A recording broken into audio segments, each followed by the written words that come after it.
Hello दोस्तों, नमस्कार, आदाब, सत श्री अकाल सभी को। जीएस यूनिकोड में आपका हार्दिक स्वागत और अभिनंदन करते हैं। आज हम बात करेंगे एनआईएस डीएलएड को लेके। जैसा कि कल हमने इसके पहले भी बहुत सारे चैनलों ने एनआईएस डीएलएड को लेकर है कि एनआईएस डीएलएड जीत रहा है। देखिए, पहले तो यही लग रहा था क्योंकि जब केस की सुनवाई और केस का जजमेंट आने से पहले जो बातें चल रही थी, जैसे त्रिपुरा हाईकोर्ट और मध्य प्रदेश हाईकोर्ट, ये सारे पॉइंट्स के देखे लग रहा था कि एनआईएस डीएलएड जीत जाएगा। लेकिन कल उसमें कुछ ऐसे पॉइंट जजमेंट आने के बाद ये हुआ कि बीएड जीता है। तो कुछ वही पॉइंट को हम डिस्कस करेंगे। लेकिन ये बड़ी दुख की बात ये है, आई होप हमें भी ये अच्छा नहीं लगा और हमको भी लग रहा था कि एनआईएस डीएलएड जीतेगा। इसके पहले हमने वीडियो में ये भी चीज़ क्लियर किया था कि हाँ, एनआईएस डीएलएड जीत रहा है। लेकिन जब फाइनल जजमेंट आता है तो उसमें एनआईएस डीएलएड को हार मिलती है और बीएड को जीत मिलती है। तो दुख की बात है क्योंकि 14 लाख से ज़्यादा अधिक विद्यार्थियों के भविष्य का सवाल है। और सबसे बड़ी बात है, क्या जो नौकरी कर रहे हैं वो हटेंगे? तो ये बात क्लियर कर देते हैं कि जो नौकरी कर रहे हैं वो नहीं हटेंगे।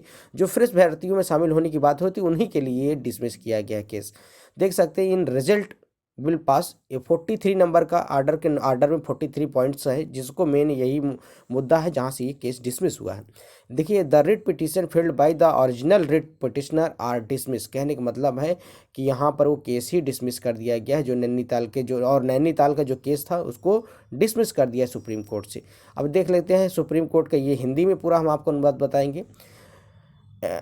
SLP नंबर था 23583/2023। जसबीर सिंह अन्य थे, पिटिशनर थे, जो उत्तराखंड राज्य थे, उन्हीं का ये केस था, उसी को डिसमिस किया गया है। चलिए पॉइंट को समझते हैं पूरा हिंदी में। 43 नंबर है, परिणाम में हम निम्नलिखित आदेश पारित करते हैं। अपीलें स्वीकार की जाती हैं। अपेक्षित निर्णय या आदेश दिनांक 14 सितंबर 2022 को उच्च न्यायालय द्वारा पारित नैनीताल में उत्तराखंड को रद्द कर अलग कर दिया गया है और मूल रिट याचिकाकर्ताओं द्वारा दायर रिट याचिका। कहने का मतलब जो नैनीताल का केस था, याचिका थी, उसको क्या कर दिया गया? रद्द कर दिया गया। कहाँ से रद्द कर दिया गया? सुप्रीम कोर्ट से। सुप्रीम कोर्ट ने बिहार के भी और नैनीताल के भी जो फैसले थे या जो फिर वो रिट पिटी, उसको क्या कर दिया? रद्द कर दिया गया। आगे क्या कहा गया है? मूल रिट याचिकाओं द्वारा दायर रिट याचिकाएं बर्खास्त कर दी जाती हैं। कहने का मतलब जो मूल याचिकाएं थी उसी को बर्खास्त कर दिया गया। लंबित आवेदन या आवेदनों द्वारा कोई हो तो उसका भी निपटारा कर दिया जाएगा। कहने का मतलब है कि जो कोई भी इसके लंबित मामले भी होंगे उनका निपटारा कर दिया जाएगा। यही खबर थी।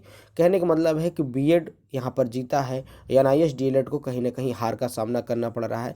लेकिन सबसे बड़ी बात ये है कि इसमें 14 लाख से ज़्यादा विद्यार्थी थे, उनके भविष्य का सवाल था। लेकिन अब सुप्रीम कोर्ट के आगे कोई न्यायालय नहीं होता है। सुप्रीम कोर्ट का फैसला ही सर्वोच्च फैसला होता है, उसको हमें मानना पड़ेगा। लेकिन बात यह है कि इसमें ये नहीं कहा गया है कि जो नौकरी कर रहे हैं उनको निकाला जाएगा।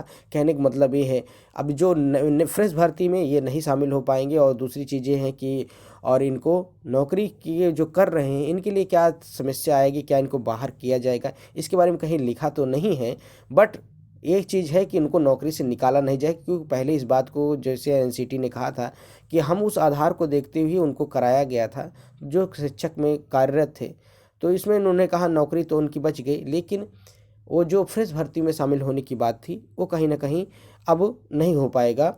उनको कहीं ना कहीं ये झटका मिला है, उनको कहीं ना कहीं ये समस्या है, उनका कहीं ना कहीं हार का सामना करना पड़ा है। तो यही खबर थी। अगर वीडियो पसंद आता है तो आप चैनल को लाइक करें, कमेंट्स करें, ज़्यादा से ज़्यादा अपने दोस्तों में शेयर करें। शिक्षक भर्ती से किसी भी अपडेट के लिए, चाहे बीएड बीटीसी हो या एनआईएस डीएलएड हो या फिर किसी भी सेटेट की तैयारी करने के लिए आप चैनल से जुड़ सकते हैं। मिलते हैं नए वीडियो के साथ। जय हिंद साथियों, सभी का दिन शुभ हो। और आई होप आप इस फैसले को, भाई सुप्रीम कोर्ट का फैसला है तो आपको मानना पड़ेगा। चलिए, सभी को धन्यवाद। Have a nice day. Thank you all of you.